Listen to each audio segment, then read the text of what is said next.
Racing just is started, one slow out, and that is Win and Glory. Survey break quickly at the start. Che and Ryan Born Pre in the middle, and on the outside Royal Pair is Starop Manel is down on the inside. Then next on line is Hurricane Ali, Win and Glory. Shuttler's Treasure, while break of dawn is the early trailer by about 10 lengths of the leader. And going along for the first turn, we observe Bay followed closely by Che and Ryan.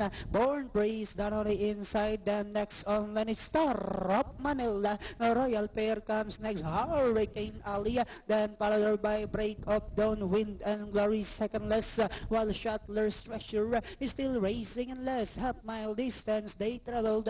We observe Bay by Orling and Hap. Born Prince second. Star of Manila now trying to get closer in third.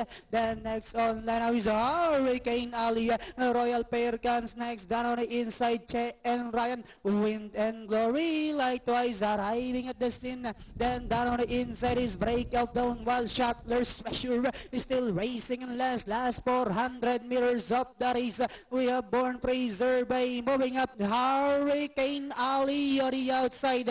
The Star of Manel in the middle portion, and as they swing for home, for runners and fighting out for the lead. Hurricane Ali, Star of Manel is down on the inside with about 150 meters more to run. We have Hurricane Ali now racing away by about 4 lengths over Star of Manel, and finally it's Hurricane Ali. Second, Star of Manel, Born Pre-Close. Survey, then comes Win and Glory, number 8, Royal Pair. Sino yung pang-anim?